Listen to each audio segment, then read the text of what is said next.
I asked her if this was the United States government, and she said, no, this is above the United States government. This is the people that all the governments report to. And I struggled to understand it 11 years ago. LT, thank God you're here. The government's putting subliminal messages in your videos. Subliminal messages? You have any idea how insane that sounds? Is that a Navy tattoo? They would just be asleep and living this normal life, and they would get a phone call.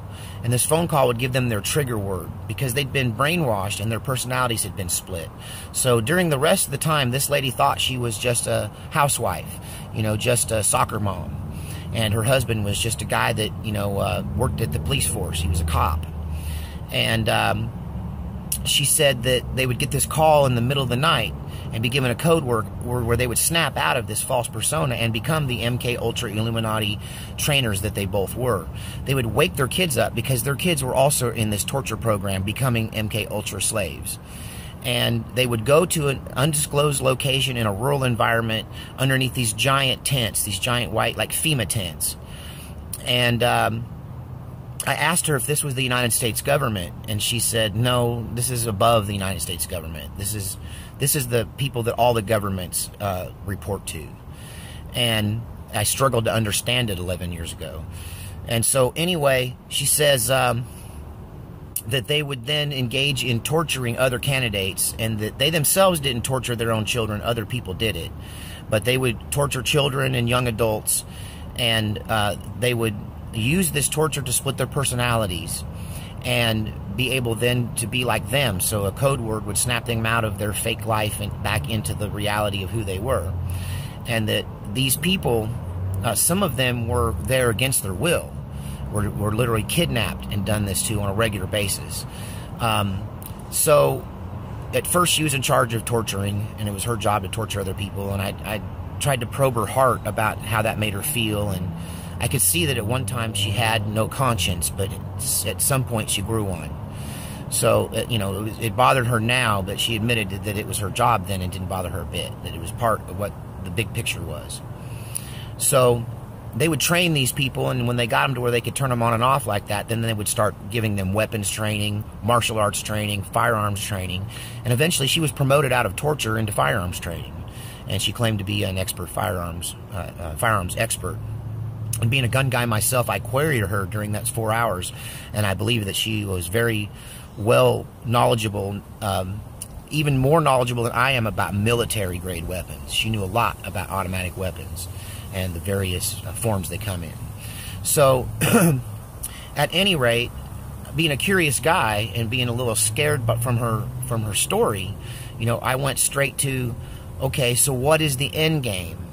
Why are you training all these people? What do you intend to do with them?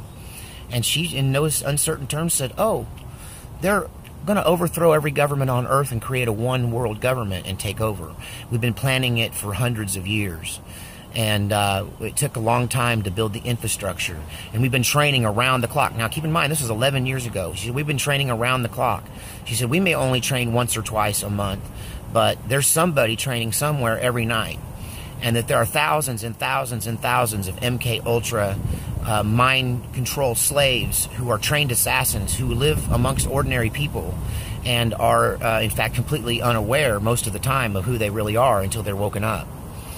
And that the way I said, well, how are they going to roll this out? You know, the American people aren't going to stand for this. What about, you know, this National Guard and the veterans?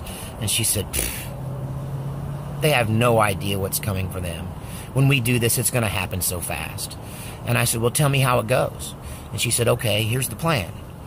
The plan is there will be some event or series of events that will create so much chaos in the world, so much that even the police, I said, what about the police? You know, she said, the police will stay home.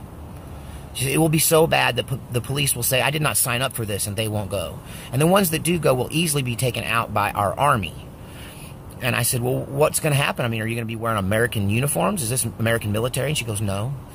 She says, in the middle of this chaos, in the middle of the fog of war, when everyone thinks everything's gone completely haywire, then suddenly you'll see these forces just emerge, all dressed in black, all dressed in SWAT gear. She said they will be driving all look-alike black SUVs, and they will look and sound and act very official. And they will just simply claim that they are now in charge and everyone should do as they say. They will claim that they are part of a new government that has been established for the purpose of dealing with the said situation. And that the police would either work with them or be quickly eliminated if they didn't. And that the military is not going to get involved because they follow orders and no one's going to give them an order to get involved. That order will never come. And that they will simply transfer their allegiance from the United States Army to the new world government that will emerge. And she made it sound like it could literally happen overnight. But I think I gathered from it that it was a process that would accumulate with them taking charge at some point. Just physically showing up as the guys with the guns and the cars and the official-looking uniforms. And the whole thing was the creepiest encounter I ever had, and there's the whole story. You have any idea how insane that sounds? Is that a Navy tattoo? A Navy tattoo? You have any idea how insane that sounds?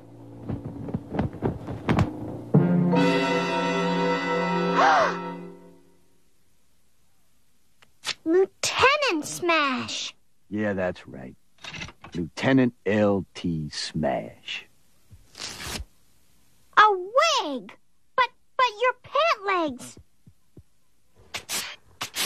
Oh, how could you soil the good name of Star Blitz Promotions?